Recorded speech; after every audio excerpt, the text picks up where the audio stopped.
Ya, untuk soal nomor 3, jelaskan prinsip dasar absorpsi pada industri kimia, serta sebutkan proses industri kimia yang melibatkan proses absorpsi.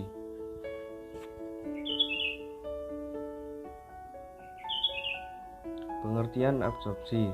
Absorpsi merupakan suatu proses penyerapan oleh padatan tertentu terhadap zat tertentu yang terjadi pada permukaan zat padat karena adanya gaya tarik atom atau molekul pada permukaan zat padat tanpa meresap ke dalam. Bila gas atau uap bersentuhan dengan permukaan padatan yang bersih, maka gas atau uap tadi akan terabsorpsi pada permukaan padatan tersebut.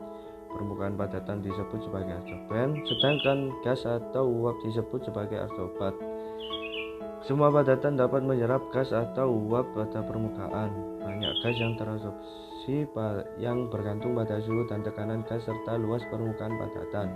Padatan yang paling efisien adalah padatan yang sangat poros seperti arang dan butiran padatan yang sangat halus. Prinsip kerjanya proses absorpsi dapat terjadi karena adanya gaya tarik atom atau molekul pada permukaan padatan yang tidak seimbang.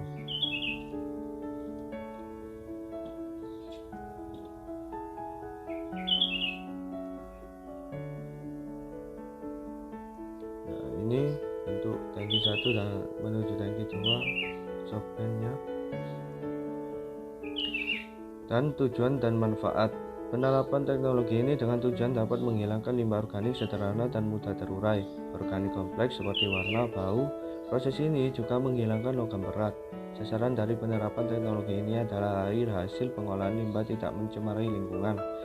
Konsentrasi air pencemaran utama yaitu TSS sebesar 132 mg atau L liter, BOD 5 sebesar 12,6 mg liter, COD sebesar 16 mg atau liter, dan krom total sebesar 0,08 mg atau liter telah memenuhi baku mutu limbah cair yang disyaratkan sehingga air limbah aman untuk dibuang ke badan air penerima.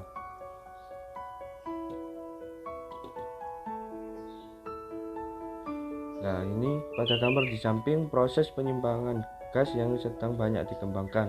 Teknologi ini tentu dapat membantu masalah penggunaan energi terbaru yang masih terkendala dalam hal transportasi dan penyimpanan.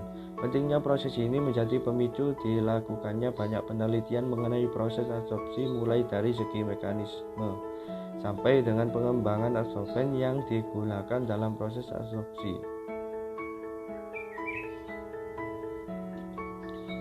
Di sini contohnya proses pengolahan limbah di industri. Proses pengolahan limbah terbagi menjadi 3 tahap pemrosesan, yaitu proses 1. Proses primer. Proses primer merupakan perlakuan pendahuluan yang meliputi penyaringan kasar, penghilangan warna, ekualisasi, penyaringan halus, pendinginan. 2. Proses sekunder. Proses biologi dan sedimentasi. 3. Proses tersier merupakan tahap lanjutan setelah proses biologi. Contoh pada pengolahan limbah. Pengolahan tersier dilakukan jika setelah pengolahan primer dan sekunder masih terdapat zat tertentu dalam limbah cair yang dapat berbahaya bagi lingkungan atau masyarakat. Pengolahan tersier bersifat khusus, artinya pengolahan ini disesuaikan dengan kandungan zat yang tersisa dalam limbah cair atau limbah. Umumnya, zat yang tidak dapat dihilangkan sepenuhnya melakukan proses pengolahan primer maupun sekunder adalah zat-zat anorganik terhalus seperti nitrat, fosfat, dan garam-garam. Pengolahan tersier sering disebut juga pengolahan lanjutan.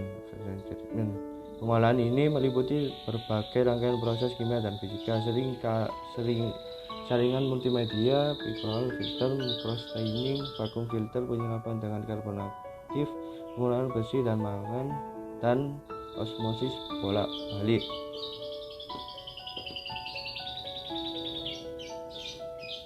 Nah, itu seperti di jurnal proses adopsinya.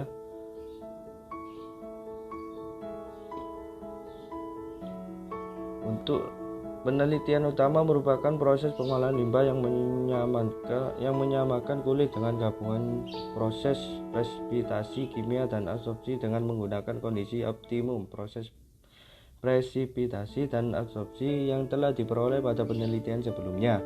Kondisi optimum pada presipitasi yaitu pada pH 9 karena memiliki efisiensi penyisian optimal untuk parameter BOD, COD, dan krom total atau CL. Kondisi optimum pada absorpsi yaitu pada berat karbon aktif 0,5 gram dengan waktu kontrak 5,5 jam karena memiliki efisiensi penyisian optimal untuk parameter TSS dan BOD. Pemilihan kondisi optimum ini dilakukan berdasarkan variasi yang terbanyak menyisihkan parameter pencemaran. Kondisi optimum ini digunakan untuk penelitian lanjutan yang merupakan gabungan metode presipitasi dan metode absorpsi. Penelitian dengan kombinasi proses presipitasi dan absorpsi dilakukan dengan memakai kondisi optimum presipitasi dan absorpsi, yaitu dengan menambahkan presipitan NaOH 10% hingga pH larutan 9 dan berat karbon aktif 0,5 gram dengan waktu kontak 5,5 jam. Berikut, metode pengolahan tersier jarang diaplikasikan pada fasilitas pengolahan limbah. Hal ini disebabkan biaya yang diperlukan untuk melakukan proses pengolahan tersier cenderung tinggi sehingga tidak ekonomis. Contoh metode pengolahan tersier yang dapat digunakan adalah saringan pasir. Ada dua macam, yakni saringan pasir lambat dan saringan pasir lembut. Saringan multimedia personal filter, glucanic vacuum filter, penyerapan dengan karbon aktif, pengurangan besi dan mangan, dan osmosis bolak-balik. Selanjutnya berikut proses penyaringannya, dan inilah bentuk desain alat dalam proses